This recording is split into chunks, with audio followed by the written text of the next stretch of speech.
আসসালামু আলাইকুম।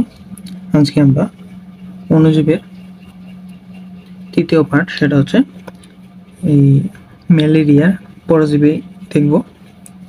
তো প্রথমে আমরা দেখব যে ম্যালেরিয়ার শ্রেণীবিভাগ। ম্যালেরিয়ার শ্রেণীবিভাগ আমরা একটা ছন্দের মাধ্যমে মনে রাখতে হবে। সেই ছন্দটা কি? সেটা ছন্দটা হচ্ছে যে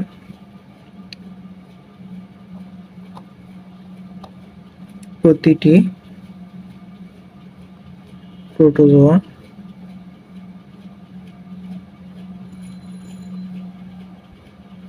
প্রতিটি প্রোটোজোয়া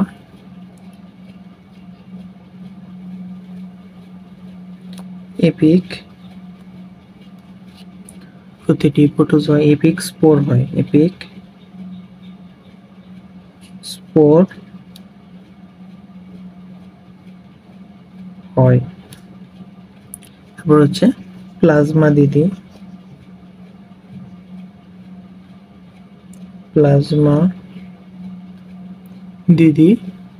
প্লাজমাময় ভাষা,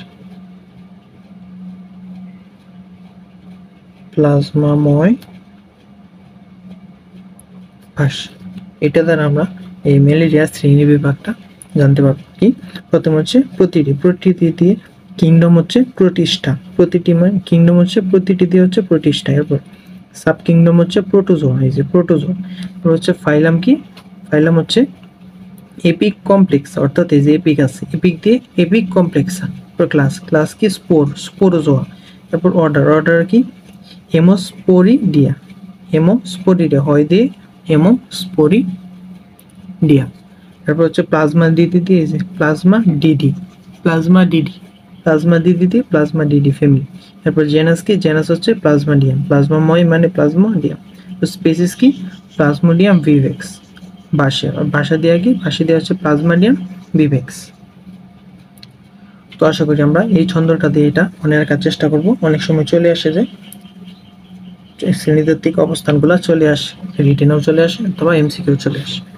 তারপর হচ্ছে যে এই যে প্লাজমোডিয়ামের গণভুক্ত 60টি প্রজাতির মধ্যে 4টি মানবদেহে ভিন্ন ভিন্ন ধরনের ম্যালেরিয়া রোগ সৃষ্টি করে। নিচে এই ম্যালেরিয়া প্রজাতিগুলোর নামও উল্লেখ করা হোক। প্রথম হচ্ছে প্লাজমোডিয়াম ফেলসিপ্যারাম, হচ্ছে প্লাজমোডিয়াম ওভালি, একটা হচ্ছে প্লাজমোডিয়াম ভিভেক্স, একটা হচ্ছে প্লাজমোডিয়াম ম্যালেরিয়া। এবং এই প্লাজমোডিয়াম ভিভেক্সের অঞ্চল হচ্ছে গ্রীষ্মাঞ্চল এবং ওভালির অঞ্চল হচ্ছে গ্রীষ্মপ্রধান ও উপগ্রীষ্মপ্রধান অঞ্চল।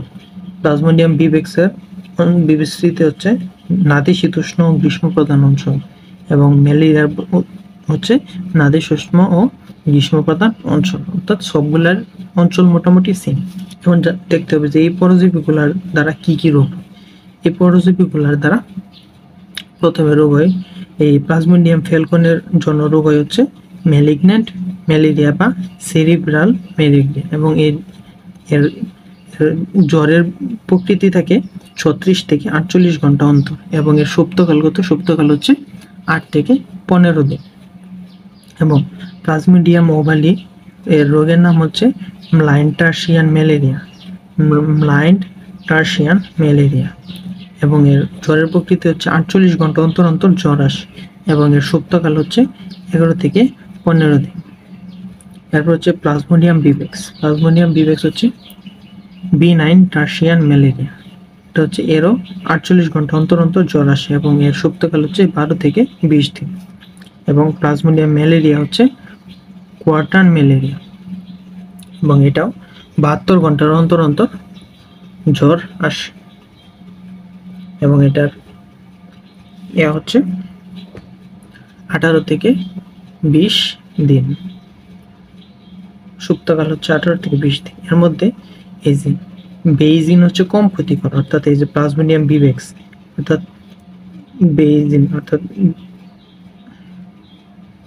B9 টার্সিয়ান ম্যালেরিয়া এটা কম ক্ষতিকর। B9 টার্সিয়ান ম্যালেরিয়া, তো প্লাজমোডিয়াম ভিভেক্সটা হচ্ছে কম ক্ষতিকর, কিন্তু এই যে প্লাজমোডিয়াম ফেলসিপ্যারাম এবং এই রোগের নামটা যে হচ্ছে ম্যালিগন্যান্ট ম্যালেরিয়া বা সেরেব্রাল ম্যালেরিয়া, এটা হচ্ছে সবচেয়ে বেশি ক্ষতিকর। এটা কি সবচেয়ে বেশি ক্ষতিকর। তো আমরা এর নামগুলা একটা ছন্দের মাধ্যমেও মনে রাখতে পারি। সে ছন্দটি কি? ছন্দটি হচ্ছে ফেইমমি ভাবে মাখি। ফেইম, ফতে হচ্ছে এই ফেলকম, আর মতে হচ্ছে এই মেলিগনেন্ট। তারপর হচ্ছে ওমি, ওতে হচ্ছে ওবালি এবং মতে হচ্ছে মাইল্ড টার্সিয়াম। তারপর হচ্ছে ভাবে, ভাবে ভা দিয়ে হচ্ছে বিভেক্স এবং বে দিয়ে হচ্ছে বিনাই। তারপর হচ্ছে মাকে, মা দিয়ে হচ্ছে মেলেরা এবং কে দিয়ে হচ্ছে কোয়ার্টার ম্যালেরিয়া। তো এইভাবে আমরা মনে রাখতে পারবো। এরপর আমরা জানবো যে ম্যালেরিয়া কি। ম্যালেরিয়া হচ্ছে অ্যাফোলিস মশকি বাহিত এক ধরনের রোগ, অর্থাৎ এটি কিন্তু পুরুষ মশা নয়, এটি এক ধরনের নারী মশা। অর্থাৎ ম্যালেরিয়ার মশকি বাহিত রোগের মশকি বাহিত এটা হচ্ছে এনোফিলিস। এনোফিলিস মশকি বাহিত, মশার নামটা হচ্ছে এনোফিলিস। এটা মনে রাখতে হবে, এটা কিন্তু খুব ইম্পর্টেন্ট। তারপর হচ্ছে নির্দিষ্ট সময় অন্তর অন্তর কাঁপুনি সহ জ্বর আসে এই রোগের প্রধান লক্ষণ।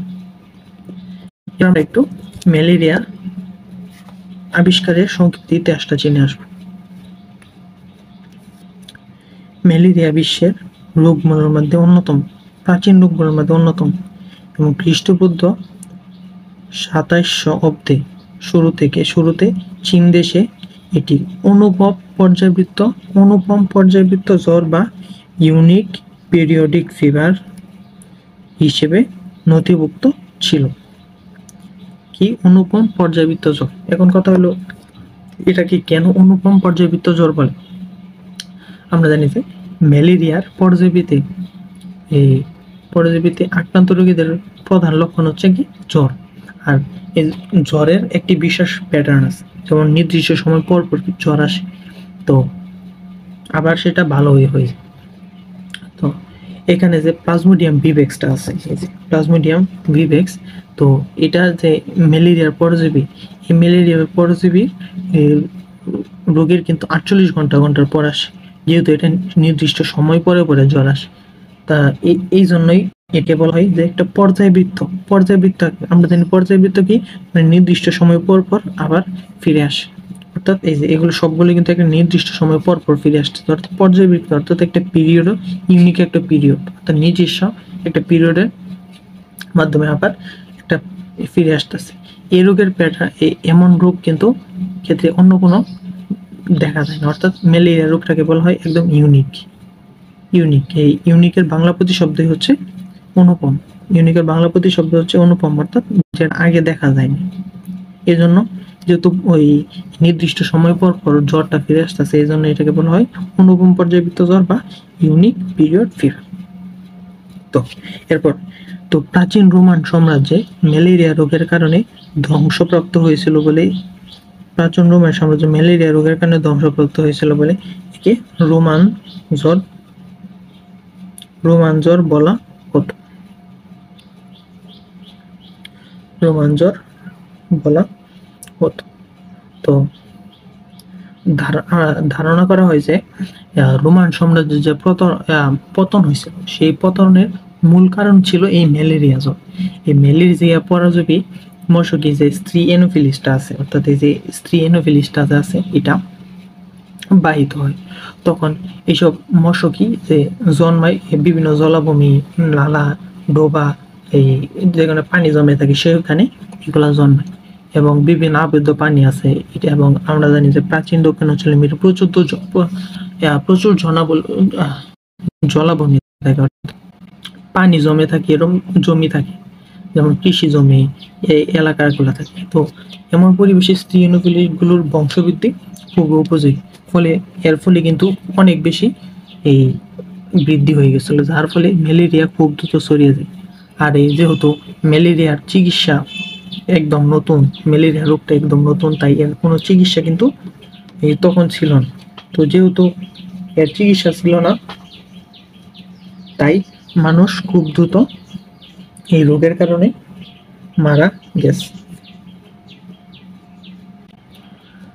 এরপর হচ্ছে যে মধ্যযুগে এটাকে জলাজ্বর বলা হতো। এখন কথা হলো এটাকে জলাজ্বর কেন বলা হয়? জলা অর্থ হচ্ছে জলাভূমি। যেহেতু ম্যালেরিয়ার প্রধান বাসক এই যে অ্যানোফিলিস বাহিত স্ত্রী মশাটা, তো এই মশকই এই স্থির জলাভূমিতে আমরা জানি যে করে বংশ বিস্তার করে।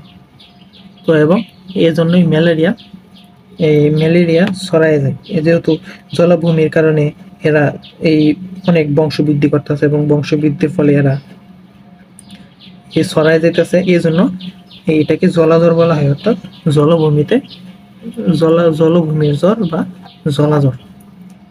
আশা করি আমরা এই পর্যন্ত বুঝতে পারছি। তারপর হচ্ছে ম্যালেরিয়া শব্দটি সর্বপ্রথম ব্যবহার করেন টটি এবং প্রাচীনকালে মানুষের ধারণা ছিল যে দূষিত বায়ু সেবনে ম্যালেরিয়া রোগের সৃষ্টি হয়। এবং 1880 খ্রিস্টাব্দে ফরাসি সেনাবাহিনী ডাক্তার আলফোসো লেভারেন সর্বপ্রথম মানুষের লোহিত রক্তকণিকায় পরজীবীর উপস্থিতি আবিষ্কার করেন। লোহিত রক্তকণিকায় পরজীবীর উপস্থিতি আলোচনা করেন কে? লেভারেন। এরপর স্যার রোল্যান্ড আবিষ্কার করেন যে অ্যানোফিলিস গণভুক্ত মশকিরা এরা রোগের জীবাণু এক দেহ থেকে অন্য দেহে বিস্তার করে। রয়েছে ব্রু সোয়ার্ট 1965 সালে ম্যালেরিয়ার নির্মূলকরণ পদ্ধতি সম্পর্কে ধারণা দেয়। তো এখন আমরা জানবো যে ম্যালেরিয়ার স্বভাব ও বাসস্থান। প্লাজমোডিয়াম এক ধরনের অন্তঃকোষীয় রক্ত পরজীবী। তো এখন আমরা দেখব যে ম্যালেরিয়ার লক্ষণ।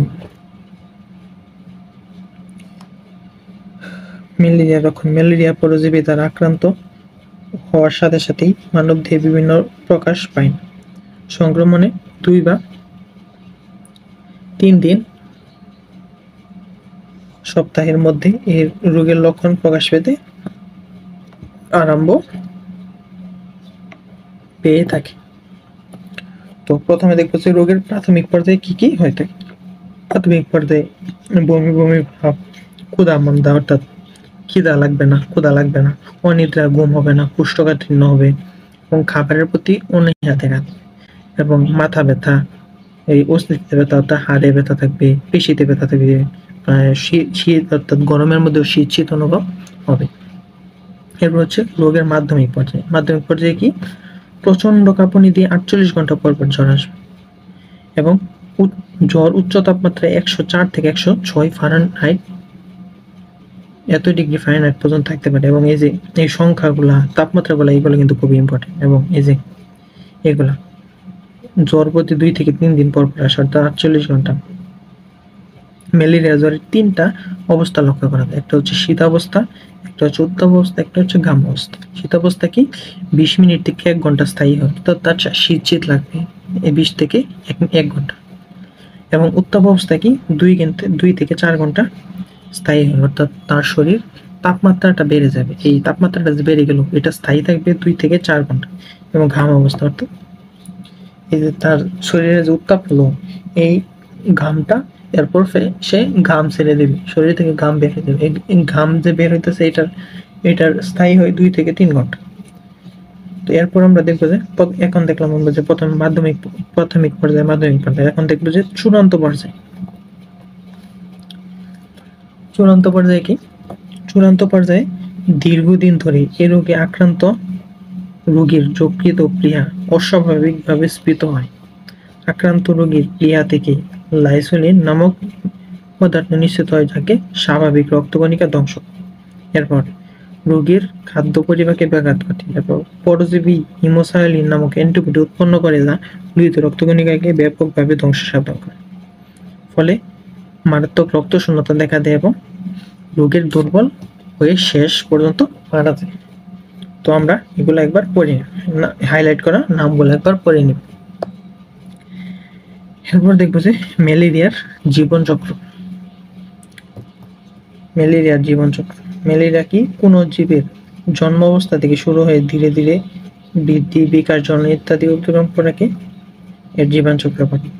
প্লাজমোডিয়ামের জীবনচক্র সম্পন্ন হতে 2 ধরনের পোষকের প্রয়োজন, অর্থাৎ একটা হচ্ছে দুই ধরনের এই পোষক দেহ প্রয়োজন, অর্থাৎ যার দেহে এরা বংশবিস্তার করতে পারবে। একটা হচ্ছে মানুষ, একটা হচ্ছে মশক। অর্থাৎ মানুষটা হচ্ছে মানুষের দেহে যে যে বংশবৃদ্ধি করবে সেটা হচ্ছে অজনন বা সাইজোগনি, আর মশকের দেহে যে অর্থাৎ এনোফিলিস গণভর্তি কয়েকটি প্রজাতির দেহে পরজীবীর যে বংশবৃদ্ধি ঘটে সেটা হচ্ছে যৌনজনন বা গেমাটোগনি, এবং অযৌনজনন বা সাইজোগনিকে বলা হয় মাধ্যমিক পোষক, এবং এই একে বলা হয় যৌনজননকে বলা হয় নির্দিষ্ট পোষক। তো এখন কিছু কোয়েশ্চেন আসতে পারে যে যে স্ত্রী মশারাই কেন রক্ত খায় আর পুরুষ মশারা কেন রক্ত খায় না? পুরুষ মশারা রক্ত খায় না কারণ পুরুষ মশারা ফলমূল, পাতা, রস, মধু ইত্যাদি পুষ্টিকর খাদ্য খেয়ে থাকে। স্ত্রী মশারা কেন মানুষের রক্ত বা প্রাণীর রক্ত খায়? মানুষের রক্তে পুষ্টি যেমন ইমিউনো অ্যাসিড, প্রোটিন ইত্যাদি থাকে, আর মশকের যে ডিমগুলো হয় সেই ডিমগুলো বৃদ্ধির জন্য প্রোটিন এবং ইমিউনো অ্যাসিডের খুবই প্রয়োজন। এই জন্য দ্বিতীয় কারণ হচ্ছে যে মানুষের রক্ত উষ্ণ থাকে, আর উষ্ণতা ডিমের বৃদ্ধিতে সাহায্য করে। মূলত এই কারণেই স্ত্রী মশাগুলা মানুষের রক্ত খেয়ে থাকে, যাতে তার ডিমের বৃদ্ধি ঘটে এবং ডিমের দ্রুত বৃদ্ধি ঘটে, এই জন্য তারা এটা হয়ে থাকে। এরপর হচ্ছে যে প্রাইমারি পোষক কি, যে এখানে জানলাম যে প্রাইমারি পোষক, এখানে নির্দিষ্ট পোষক। এখন প্রাইমারি পোষক, ইন্টারমিডিয়েট পোষক, এটা হচ্ছে মাধ্যমিক পোষক। তার মানে পোষক দুই ধরনের, একটা হচ্ছে মাধ্যমিক পোষক অর্থাৎ মুখ্য পোষক, একটা হচ্ছে মাধ্যমিক পোষক বা সেকেন্ডারি পোষক।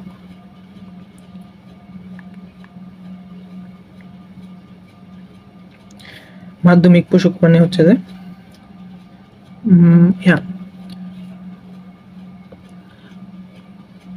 প্রথমে আমরা দেখবো যে নির্দিষ্ট পোষক।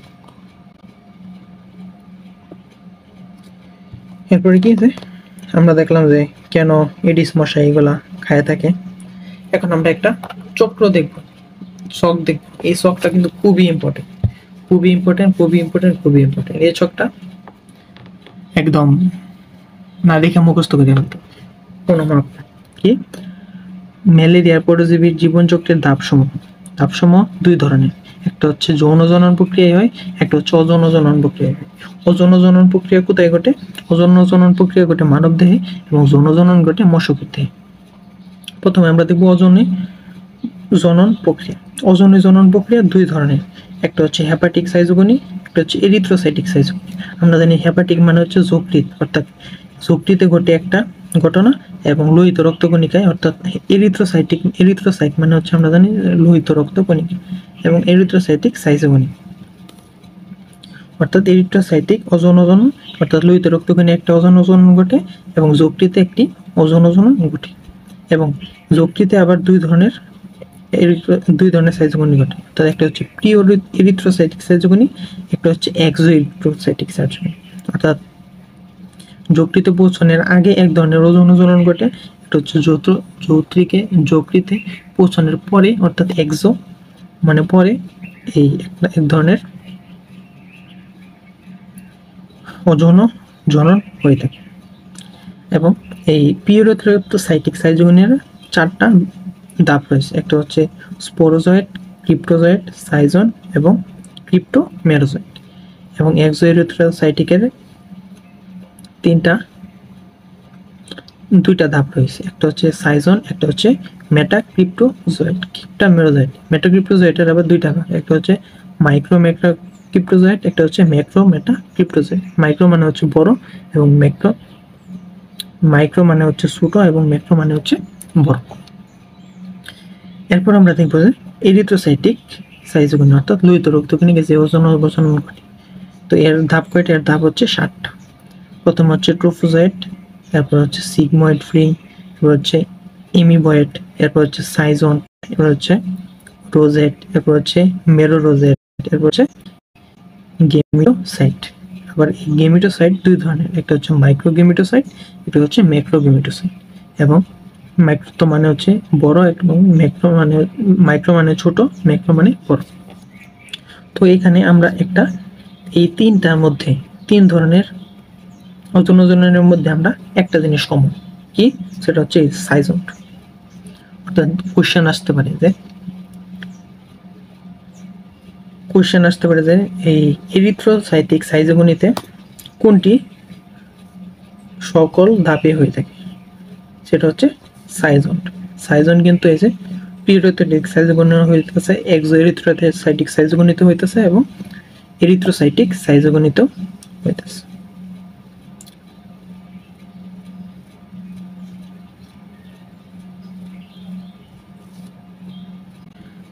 এরপর হচ্ছে যে মশকীর্দ, অর্থাৎ যৌন জননী দুই ধরনের হয়ে থাকে, একটা হচ্ছে গেমিটোগনির ভিতরে, একটা হচ্ছে স্পোরোগনির ভিতরে। গেমিটোগনি হচ্ছে ক্রোপের ভিতরে, অর্থাৎ ক্রোপ যে থাকে সেটার ভিতরে হয়, আর ক্রোপের বাইরে হয় স্পোরোগনি।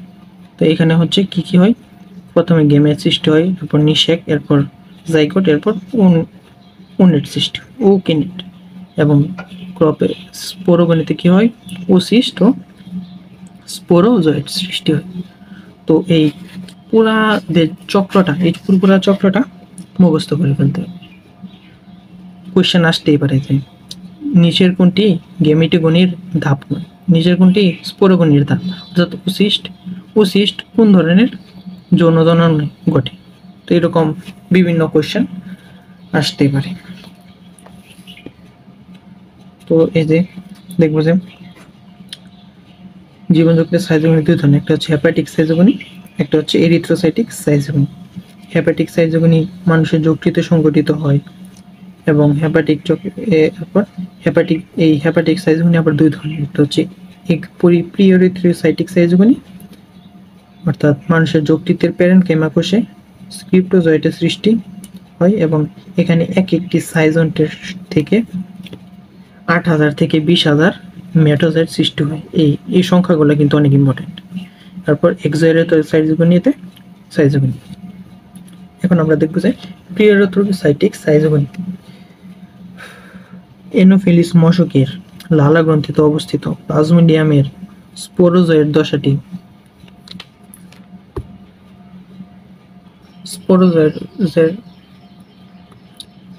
দশাটি পরিণত অবস্থায় সঞ্চিত থাকে। এখন আমরা দেখবো যে এই শ্রেণী বিভাগ, প্রথমে দেখবো যে স্পোরোজয়েট কি। তো আমরা উপরে পড়ে আসলাম যে স্পোরোজয়েট তৈরি হয় হচ্ছে মশকিতে। তাহলে এটা এই স্পোরোজয়েটটি কি হয়, এটি কি প্লাজমোডিয়ামের আক্রমণকারী দশা, এটা কি প্লাজমোডিয়ামের আক্রমণকারী দশা। তো এই স্পোরোজয়েটটি কিভাবে আসলো, স্পোরোজয়েটটা আসলো যে মশকি আমাদের যখন কামড়াইছে তখন এই মশকি থেকে এটা আমাদের রক্তের সাথে মিশে যায়, এরপর এটা রক্তে রক্তে এটা যাযাবরের মতো বেশি বেড়াতে থাকে। কিন্তু এরা যখন ভাবে যে আমরা এত যাযাবরের মতো বেশি বেড়াবো না, কোথাও একটা স্থায়ী বসতি করব, এরপর তারা কি করে, এরপর তারা এই যকৃতের ভেতর যখন রক্তনালী দিয়ে অতিক্রম করে তখন তারা ওই যকৃতের প্রতি আকৃষ্ট হয়ে যায়, অর্থাৎ দেখে ভালো লেগে যায়, অর্থাৎ যকৃতকে দেখে সে ক্রাশ খেয়ে যায়, সে যকৃতের থেকে চোখ সরাইতে পারে না। তো এই জন্য সে যকৃতকে ধরে ফেলে এবং যকৃতের ভিতরে সে চলে যায়,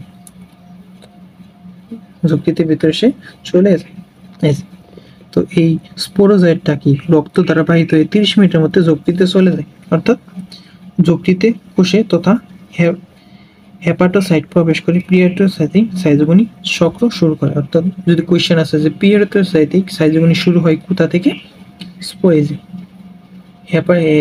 হেপাটোসাইট প্রবেশ করার মাধ্যমে প্রিএরিথ্রোসাইটের শুরু হয়। এটা হচ্ছে যকৃত কোষ, এই যকৃত কোষে এই স্পোরোজয়েটটা প্রবেশ করতেছে এবং এটা হচ্ছে একটি নিউক্লিয়াস।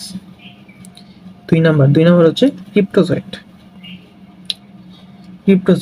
যকৃৎ কোষের ভিতরে গিয়ে স্পোরোজয়েট কি করবে, অবশ্যই স্পোরোজয়েট যেহেতু ক্রাশ খেয়ে গেছে, বসে তো থাকবে না, কোনো একটা কাজ তো সে নিশ্চয়ই করবে। সে দীর্ঘ পথ পাড়ি দিয়ে আসছে এত কষ্ট করে, সে এখন তো নিশ্চয়ই কোনো ক্লান্ত। তো যকৃতের ভিতরে সে যে সঞ্চিত খাবারগুলো আছে সেই খাবারগুলোকে সে খেয়ে ফেলবে, এবং এর ফলে কি হয়, এর ফলে শুকনো মানুষ যেমন মোটা হয়ে যায় তেমনি সে গোলাকার বড় হয়ে যায়, এবং মাকো আকৃতির স্পোরোজয়েট গোলাকার হয়ে যায়। অর্থাৎ এই যে মাকো আকৃতির যে স্পোরোজয়েটটা ভিতরে ঢুকছে সেটা এই যে গোলাকার হয়ে যায়, গোলাকার যে হয়ে গেছে এটাই হচ্ছে ক্রিপ্টোজয়েট। গোলাকার হয়ে গেছে। আর এটা কিন্তু যকৃতের কোষ নিউক্লিয়াস, এই যে গোলাকার হয়ে গেছে, মোটা হয়ে গেছে, খায়াটা সবকিছু খায়াটা এখন সে মোটা হয়ে গেছে। এরপর হচ্ছে সাইজন্ট কি, প্রতিটি ক্রিপ্টোজয়েটের নিউক্লিয়াস ক্রমাগত বহু নিউক্লিয়াস বিশিষ্ট, অর্থাৎ 1000 থেকে 1200টি দশায় পরিণত, এবং বহু নিউক্লিয়াস বিশিষ্ট পরজীবীর এই দশাকে বলা হয় সাইজন্ট। তো আমরা উপরে দেখে আসলাম যে আমরা জানি যে সাইজোগনি শব্দের অর্থ হচ্ছে বিভাজিত, আর সাইজন্ট হলো যে অনেকবার বিভাজিত হওয়ার পর বহুকোষী একটা পিণ্ড। তো এখন কথা হচ্ছে যে যকৃৎ কোষে এই যে ক্রিপ্টোজয়েট যে কে গোলগাল হইল, তো এখন সে কি করে, সে আকার বড় হয়ে যাওয়ার পর তার নিউক্লিয়াসকে ক্রমাগত তার নিজের যে নিউক্লিয়াসটা আছে সেটা ক্রমাগত বিভাজিত হওয়ার ফলে সে এই টানা কয়েকদিন বিভাজিত করার ফলে এই যে 1000 থেকে 1200টি নিউক্লিয়াস তৈরি করে ফেলে, এবং একটি কোষের ভিতর নিউক্লিয়াস থাকার কারণে একে সাইটোপ্লাজম। এই যে এটা হচ্ছে ক্রিপ্টোজয়েট কি হচ্ছে, ক্রমাগত বিভাজিত হওয়ার ফলে অনেকগুলো নিউক্লিয়াস তৈরি করে ফেলছে। এই যে অনেকগুলো নিউক্লিয়াস তৈরি করে ফেলছে, এর ফলে কিন্তু সাইজন্ট তৈরি হয়েছে। এবং এই যে এখানে যে নিউক্লিয়াসটা আছে এটা কিন্তু ক্রমাগত বিকৃত হইতেছে, কারণ এর সমস্ত কিছু কিন্তু শক্তি মুক্তি যা খাবার টাবার আছে সব খাইয়ে ফেলছে। সো এই নিউক্লিয়াসটা কিন্তু ক্রমাগত দুর্বল হয়ে যেতেছে। এই যে যখন এটা মাকড়াকৃতি তখন সেটা আছে স্পোরোজয়েট। যখন সে খাবার দাবার খায় এরকম মোটা হয়ে গেছে, গোলগাল, শুকনা থেকে গোলগাল হয়ে গেছে, তখন সেটা হচ্ছে ক্রিপ্টোজয়েট। আর এই গোলগাল থেকে সে নিজের ভিতরে যখন সে তার নিজের ভিতরে নিউক্লিয়াসের সংখ্যা বাড়ায় বিভাজিত হওয়ার ফলে, তখন সেটা হয়ে যায় সাইজন্ট। তো আশা করি আমরা এই পর্যন্ত বুঝতে পারছি। এরপর হচ্ছে ক্রিপ্টোমেরোজয়েট কি, যেহেতু ম্যালেরিয়ার জীবনে এখনো লুকায়িত অবস্থায় আছে হেপাটোসাইটে, তাই এর নাম হচ্ছে ক্রিপ্টোমেরোজয়েট। মেরু শব্দের অর্থ হচ্ছে পার্ট, এবং সাইজন্টের যে নিউক্লিয়াসগুলো বিভাজিত হয়েছে সেই নিউক্লিয়াসের সাইটোপ্লাজমে ভাগাভাগিত হয়ে আলাদা আলাদা কোষে বিভক্ত হয়ে যাবে। ভাগাভাগি হয়ে কি আলাদা আলাদা কোষে বিভক্ত হয়ে যাবে, এবং এই ক্রিপ্টোমেরোজয়েট অবস্থায় সে অনেকগুলো কোষ তৈরি করে ফেলবে। সেই কোষে 1000 থেকে 1200 নিউক্লিয়াস থাকবে। সেই কোষে 1000 থেকে 1200 নিউক্লিয়াস থেকে প্রায় 1000 থেকে 1200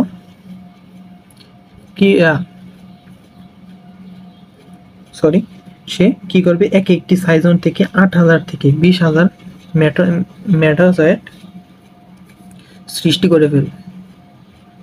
তো সৃষ্টি যে করলো, এখন তারা কি করবে, সৃষ্টি করার পরে সে কি করবে, যে এরা যকৃতের কোষের ভিতরে আর থাকতে পারবে না, কারণ এরা যকৃতের কোষের যে একটি জীবাণুর জন্য ঠিক আছে, কিন্তু এত জীবাণু রাখা অসম্ভব, কারণ জায়গা নাইকা।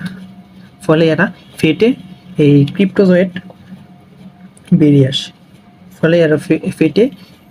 আসে, এবং যে ফেটে বেরিয়ে এই ক্রিপ্টোমেরোজয়েটগুলো যকৃতের ফাঁকে ফাঁকে সাইনোসাইটে অবস্থান করে। এই যে এখান থেকে সবাই আলাদা আলাদা যকৃৎ কোষে আক্রমণ করে, ফেটে যে বেরিয়ে গেল। অর্থাৎ এই যে সাইজন থেকে কি হয়েছে, এই যে আলাদা আলাদা করে কোষ বাইর হয়েছে, কোষ বাইরে কি সবার আলাদা আলাদা নিউক্লিয়াস হয়ে গেছে। প্রথমে কিন্তু নিউক্লিয়াস বিভাজিত হয়েছে, এই যে প্রথমে নিউক্লিয়াস বিভাজিত হয়েছে। নিউক্লিয়াস বিভাজিত হওয়ার পরে কি হয়েছে, যখন এই যে প্রতিটা নিউক্লিয়াস থেকে একটা করে কোষ তৈরি হয়ে গেছে, একটা করে কোষের ভিতরে কিন্তু এক একটা করে নিউক্লিয়াস তৈরি হয়েছে। এই যে এক একটা কোষ তৈরি হয়েছে, যে এটার নামই হচ্ছে ক্রিপ্টোমেরোজয়েট। তো এই যে যকৃৎ কোষ কিন্তু একদম শেষ, প্রায় শেষই বলতে গেলে। এরপরে এই যে এত এত নিউক্লিয়াস যে তৈরি হয়েছে, পরবর্তী ধাপে কিন্তু এই কোষটা বিতরণ করে, অর্থাৎ এই কোষটা ফাটায়া তারা বের হয়ে যায়। এই কোষটা ফাটায়া তারা বের হয়ে কি করবে, তারা যকৃতের যে এগুলো আছে, ফাঁক আছে, সেই ফাঁকগুলাতে অবস্থান নেবে এবং তারা সেখানে আক্রমণ করবে। তো এরপরেই শুরু হয়ে যাবে যে প্রি এরিথ্রোসাইটিক সাইটোকিনিক। এরপরে কি শুরু হবে, এরপরে শুরু হবে এক্সো এরিথ্রোসাইটিক সাইটোকিনিক। তো এক্সো এরিথ্রোসাইটিক সাইটোকিনির মধ্যে এখন আমরা দেখব যে এক্সো এরিথ্রোসাইটিক সাইটোকিনিক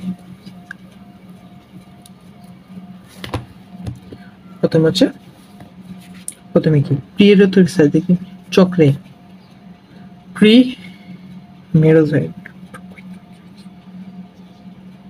এবং এখানে মনে রাখতে হবে যে একটি প্রি-এরিথ্রোসাইটিক সাইটোকিনি সম্পন্ন হতে সময় লাগে প্রায়, একটি প্রি-এরিথ্রোসাইটিক সাইটোকিনি সম্পন্ন হতে সময় লাগে প্রায় 4 দিন।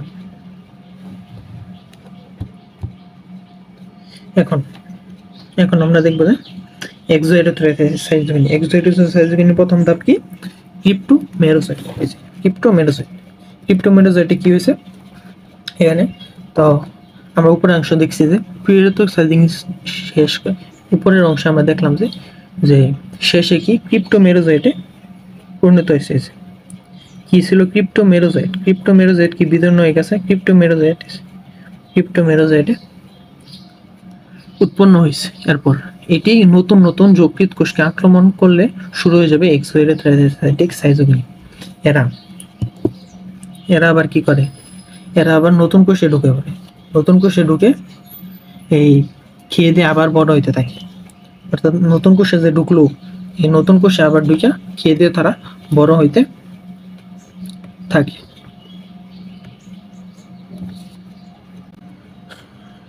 সে যে খেয়ে দিয়ে কি করলো, এই যে মোটা হয়ে গেল, খেয়ে দিয়ে মোটা হইতেছে। এরপর আবার কি সাইজন হবে। এরপর এই যে আবার সাইজনে কি করবে এরা, সাইজনের অর্থ কি আমরা জানি বিভক্ত। অর্থাৎ ক্রিপ্টোমেরোজয়েডে খেয়ে দিয়ে মোটা হয়ে এখানে ক্রমাগত নিউক্লিয়াসটা বিভাজিত হবে, অর্থাৎ নিউক্লিয়াসের কোষপিণ্ড তৈরি হবে, একেই সাইজন বলে। অর্থাৎ এই যে খেয়ে দিয়ে মোটা হয়েছে, মোটা হওয়ার পরে কি হলো, এই যে নিউক্লিয়াসটা আবার বিভাজিত হয়ে গেল, বিভাজিত হওয়ার ফলে কি আবার এই যে সাইজন তৈরি হলো। এরপর কি করবে, এরপর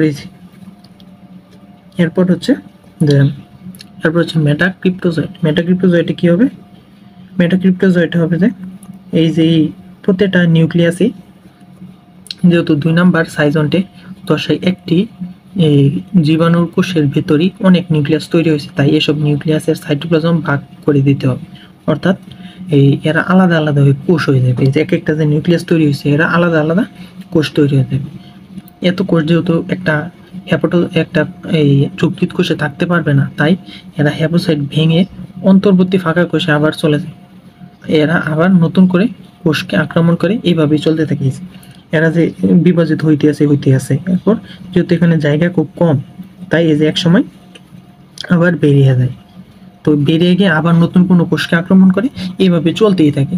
অর্থাৎ তারা প্রথমে একটা কোষে এই যে এরকম ঢুকবে, এটা হচ্ছে ঢুকে কি করবে, খাইয়া দেওয়া মোটা হইব, মোটা হয়ে কি করবো, মোটা হওয়ার পরে আর ভিতরে যে একটা নিউক্লিয়াস আছে, পরবর্তীতে এই নিউক্লিয়াসগুলারে বংশবৃদ্ধি করে পরবর্তী ধাপে কি করব, ওই নিউক্লিয়াসের সাইটোপ্লাজমে ভাগ দিয়ে দিব। অর্থাৎ যে আমার ভিতরে যে যা হয়েছে সবাই আলাদা আলাদা ভাগ করে দিব। অর্থাৎ এগুলারে বাচ্চা ধরতে পারো, বাচ্চারে আলাদা আলাদা তার সম্পত্তির ভাগ দিয়ে দিল, যে যাও তোমরা আলাদা আলাদা। অর্থাৎ এই প্রত্যেকটা নিউক্লিয়াস একটি কোষে পরিণত হয়ে যাবে। অর্থাৎ এরপর এত বেশি কোষ উৎপন্ন হবে যে এই এই হেপাটিক কোষে রাখার জায়গা থাকবে না, তখন এরা এই কোষটাকে একদম ভেঙে গোড়া করে বেরিয়ে যাবে। এরপর নতুন আবার কোষে হবে, নতুন কোষে আক্রমণ করবে। এভাবেই সে সাইকেলিক ভাবে চলতেই থাকবে। তো আশা করি আমরা এই এক্সো এরিথ্রোসাইটিক সাইজোগনি ও প্রি এরিথ্রোসাইটিক সাইজোগনি বুঝতে পারছি।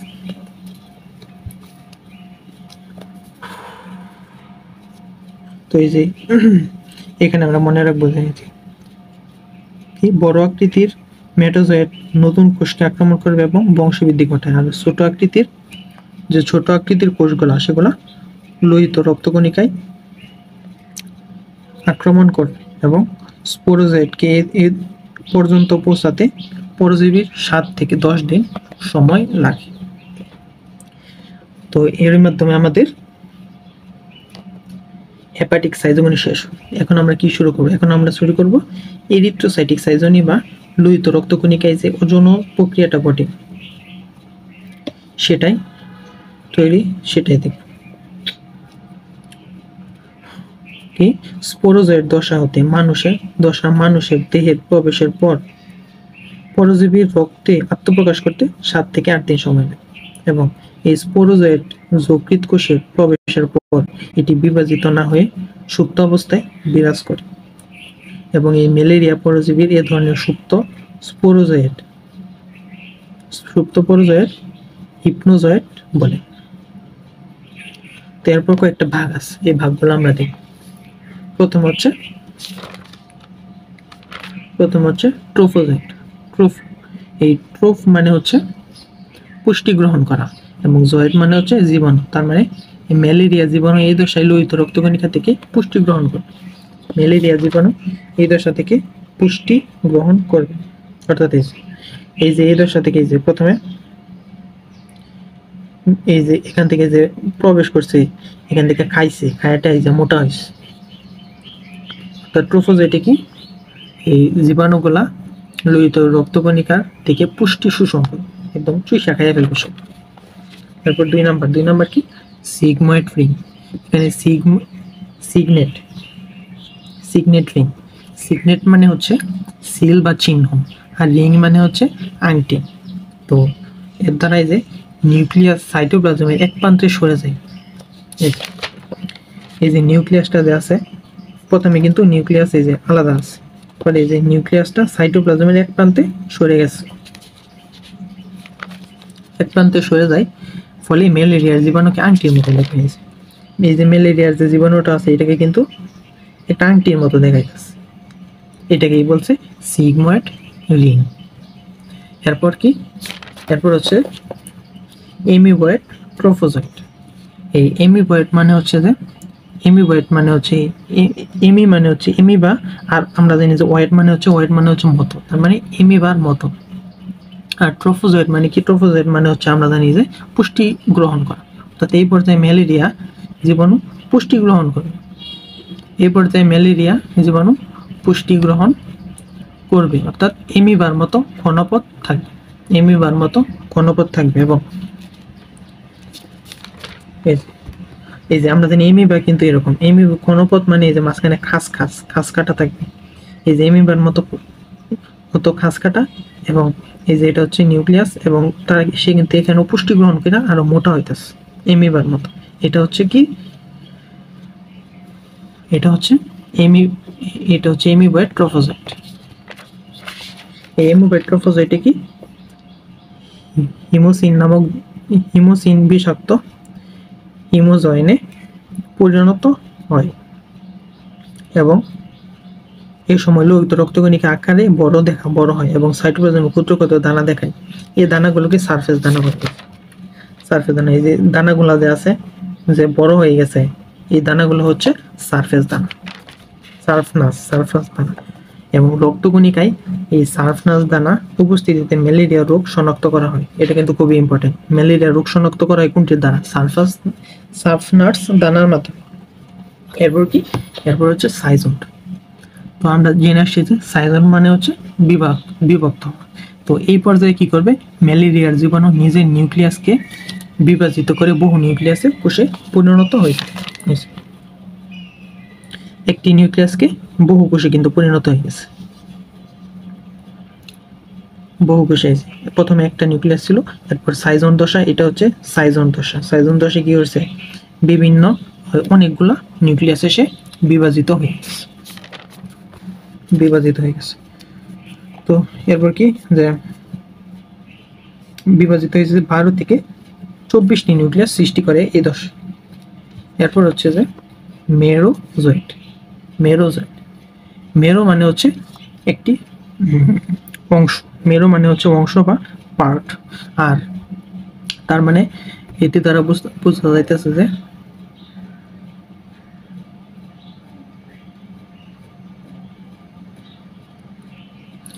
এই এরা সাইজন্টের প্রতি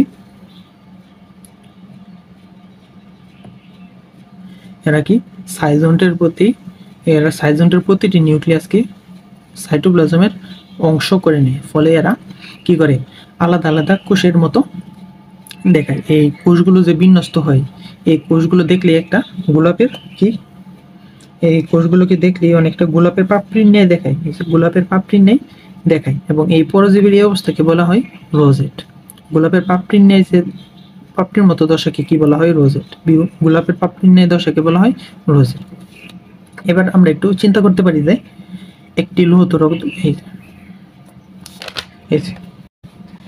এই যে এটা থেকে কি, এই যে এটা হচ্ছে সাইজন দশা থেকে যখন এই যে এই মেরুজয়েড দশায় আসছে, সে এই যে প্রত্যেকটা নিউক্লিয়াস কি আলাদা আলাদা সাইটোপ্লাজমে বিভক্ত হয়ে গেছে। অর্থাৎ এই যে প্রত্যেকটা কিন্তু আলাদা আলাদা কোষের মতো হয়ে গেছে, প্রত্যেকটা আলাদা আলাদা কোষের মতো। এবং এটা কিন্তু এক ধরনের পাপড়ির মতো হয়ে গেছে, দেখা যাইতেছে এক ধরনের ফুলের পাপড়ি। এবং এই ফুলের পাপড়িটা যে এটাই হচ্ছে রোজেট। এই ফুলের পাপড়িটাই কি রোজেট। তো আমরা জানি যে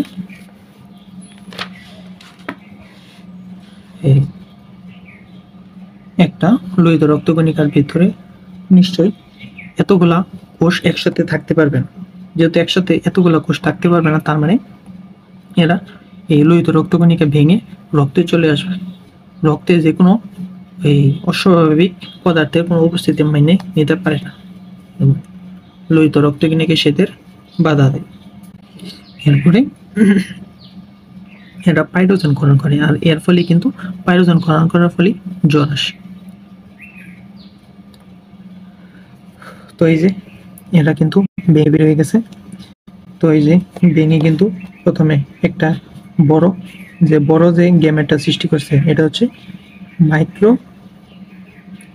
মাইক্রো গ্যামিটোসাইট, অর্থাৎ এটা হচ্ছে গ্যামেট। আর এই যে ছোট যে গ্যামেটটা, যেটা নিউক্লিয়াস ছোট, সেটা হচ্ছে স্ত্রী, অর্থাৎ মানে ম্যাক্রো স্ত্রী গ্যামেট। তো এখানে এটাই বোঝাইছে যে এর সাইটোপ্লাজম হালকা নীল বর্ণের, গোলাপি, এবং মানুষের রক্তে 7 দিনের বেশি বাঁচে। তো এরপর আমরা এই যে হেপাটিক সাইজোগনি, এরিথ্রোসাইটিক সাইজোগনি আমরা পার্থক্যটা দেখি। এখন আমরা দেখবো যে সুপ্তাবস্থা। মেরুজয়েডগুলো নষ্ট করার জন্য রক্তে শ্বেতরক্তকণিকা অতিরিক্ত পাইরোজেন ক্ষরণ করে। তখন কথা হচ্ছে যে পাইরোজেন কি? পাইরোজেন অর্থ হচ্ছে আগুন। আগুন মানে হচ্ছে তাপমাত্রা। তো এবং জেন মানে হচ্ছে, পাইরো মানে হচ্ছে আগুন, এবং আগুন মানে হচ্ছে তাপমাত্রা। আর জেন মানে হচ্ছে যে জেনেসিস মানে তৈরি করা, অর্থাৎ এই যে রাসায়নিক পদার্থের মাধ্যমে আমাদের শরীরে তাপমাত্রা বাড়াই দেয়, সেটা হচ্ছে পাইরোজেন। আর আমাদের শরীরে তাপমাত্রা বেড়ে যাওয়া এক ধরনের প্রতিরক্ষা ব্যবস্থা। তাই তাপমাত্রা বৃদ্ধি পেলে আসলে ভয়ের কিছু নাই, এটা আসলে অনেক সময় আমাদের রোগ প্রতিরোধ ক্ষমতা আরও বৃদ্ধি করে। আসলে এই অবস্থায় আমাদের কিন্তু কোনো ভুলভাল অ্যান্টিবায়োটিক খাওয়া উচিত না, কারণ যদি আমরা অ্যান্টিবায়োটিক খেয়ে ফেলি, তখন কিন্তু আমাদের শরীর আর এই রোগ প্রতিরোধ ক্ষমতার জন্য এই যে একটা প্রতিরোধ গড়ে তোলার কথা ছিল, সেই প্রতিরোধটা আর গড়ে তুলতে পারে না। তো এই জন্য কি করতে হবে, এই জন্য কোনো কিছু ডাক্তারের পরামর্শ ছাড়া নেওয়া যাবে না। এবং এই যে পাইরোজেন নামক রাসায়নিক পদার্থের প্রভাবে পরবর্তীতে দেহের তাপমাত্রা বৃদ্ধি এবং জ্বর চলে আসে।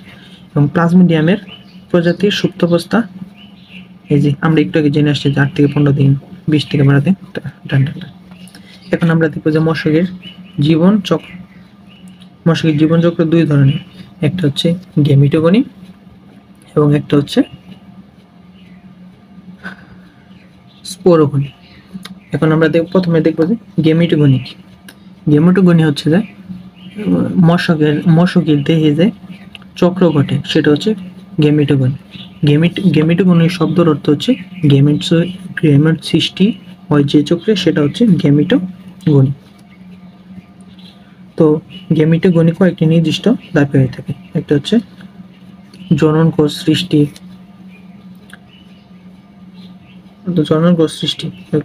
গেমিটোজেনেসিস, অর্থাৎ জনন কোষ সৃষ্টি বা গেমিটোজেনেসিস। গেমিটোজেনেসিস দুই প্রকার, একটা হচ্ছে স্পারমাটোজেনেসিস, একটা হচ্ছে ওজেনেসিস। স্পারমাটোজেনেসিস একটা হচ্ছে ওজেনেসিস। স্পারমাটোজেনেসিস কি, ম্যাক্রোগেমিটোসাইট বা থেকে মাইক্রোগেমিটোসাইট বা শুক্রাণু কোষে গঠন প্রক্রিয়াকে স্পারমাটোজেনেসিস, অর্থাৎ শুক্রাণু থেকে ম্যাক্রোগেমিটোসাইট থেকে শুক্রাণু বা ডিম্বাণু কোষ গঠন, শুক্রাণু গঠন হচ্ছে স্পারমাটোজেনেসিস। শুক্রাণু গঠনটাই হচ্ছে স্পারমাটোজেনেসিস, আর ডিম্বাণু গঠন হচ্ছে ওজেনেসিস। শুক্রাণু গঠন করে হচ্ছে স্পারমাটোজেনেসিস প্রক্রিয়ায়, আর ডিম্বাণু গঠন করে ওজেনেসিস প্রক্রিয়া। এই প্রক্রিয়াটি কয়েকটি ধাপে হয়ে থাকে। প্রথমত কি, প্রথমে এই মাইক্রোগেমিটোসাইটগুলা হ্যাপ্লয়েড অর্থাৎ এন দশায় নিউক্লিয়াস প্রক্রিয়াতে বিভক্ত হয়ে 4টি থেকে 8টি ক্ষুদ্রাকার হ্যাপ্লয়েড কোষে নিউক্লিয়াসে পরিণত হয়। এরপর এ সময় জীবাণু কয়েকটি কোণা বিশিষ্ট। 2 নাম্বার, প্রতিটি কোণার মধ্যে একটি করে ক্ষুদ্র নিউক্লিয়াস প্রবেশ করে এবং নিউক্লিয়াসের চারদিকে সাইটোপ্লাজম জমা হয়।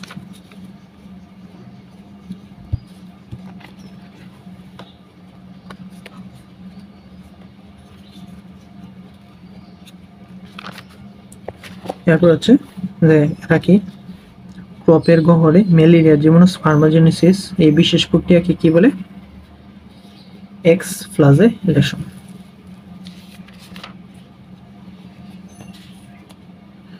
এরপর হচ্ছে ওজেনেসিস। ওজেনেসিস মানে হচ্ছে ডিম্বাণু গঠন করা প্রক্রিয়া। তো এখান থেকে আমাদের মনে রাখতে হবে যে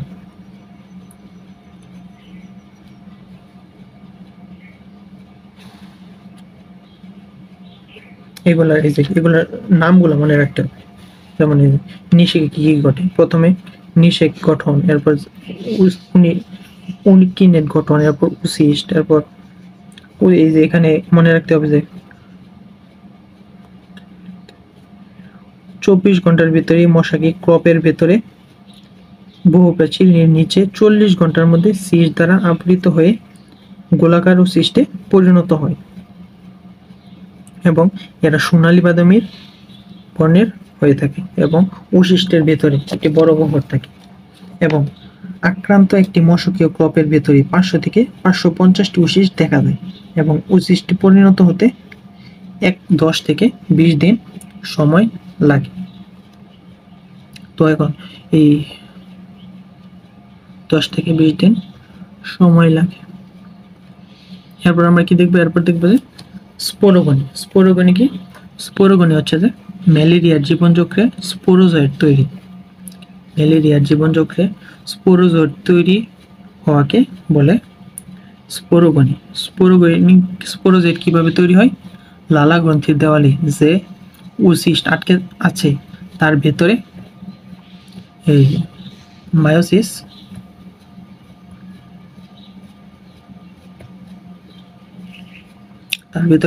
ঘটা শুরু করে। এর ফলেই স্পোরোজয়েডটা উৎপন্ন হয়। তো এখন আমরা দেখবো যে স্পোরোগনিকে অযৌন জনন বলে এবং এটি যৌন জননের পরবর্তী অবস্থা, যার মাধ্যমে জীবাণু সক্রিয় স্পোরোজয়েড দশায় পরিণত হয়। তো প্রথমে হচ্ছে কি, উশিষ্টের বিভাজন। উশিষ্টের বিভাজনে কি কি হয়, ক্রপের ভিতরে একসাথে 50 থেকে 500টি সিস্ট দেখা দিতে পারে এবং সিস্টের মায়োসিস পোস্ট জাইগোনেটিক মায়োসিস বলে। এরপর হচ্ছে স্পোরোজয়েটের গঠন। স্পোরোজয়ের গঠন কি, যে এরা মশকি লালা গ্রন্থিতে 3,26,000 স্পোরোজয়েট থাকতে পারে। রক্ত পিপাসু মশকি কোনো মানুষের রক্ত পান করলে জীবাণুগুলো শতকরা 10% লালা রসের সাথে মানবদেহে স্থানান্তরিত হয় এবং ম্যালেরিয়া রোগের সৃষ্টি করে। এবং এই মশকির যে লালা গ্রন্থি স্পোরোজয়েটগুলো প্রায় 2 মাস অবস্থান করে। 2 মাস অবস্থান করে। এরপর কি, এরপর হচ্ছে ম্যালেরিয়ার জীবনচক্র। ম্যালেরিয়ার জীবনচক্র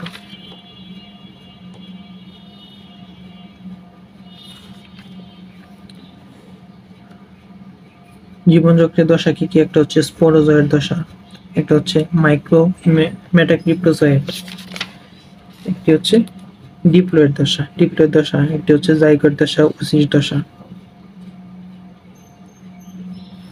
এবং এখানে জীবন এই তাৎপর্যগুলো কিন্তু খুবই ইম্পর্টেন্ট, এই তাৎপর্যগুলো আমরা পরে রাখি। এরপরে আমরা দেখবো এই যে এই পার্থক্যটা একবার দেখে নিই। এরপর আমরা দেখবো যে ম্যালেরিয়া সংক্রমণ।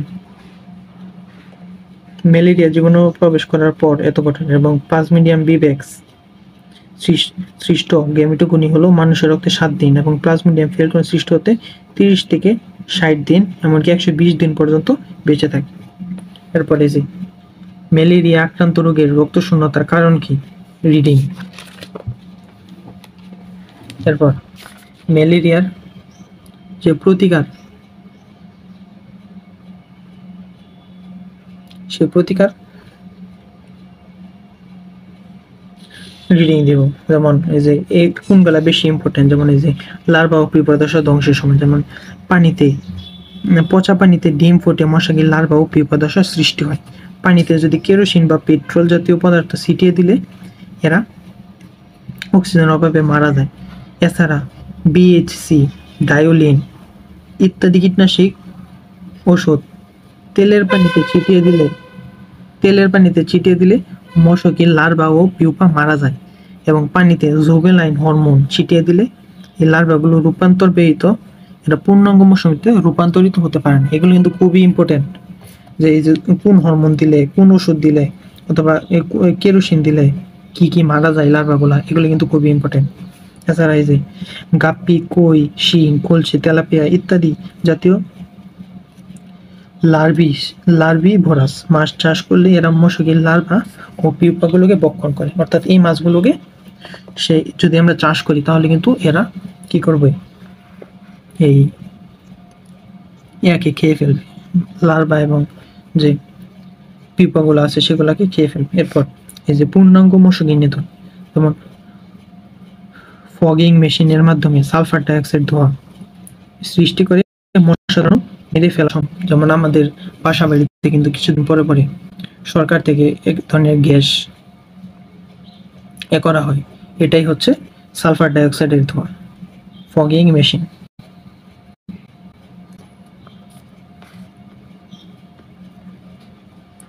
এরপরে কি রয়েছে এই যে ম্যালেরিয়া রোগ চিকিৎসা কি, এই যে সিনকোনা গাছের বাকল হতে তৈরি পুনেকেন ম্যালেরিয়ার নিরাময় মূল ওষুধ।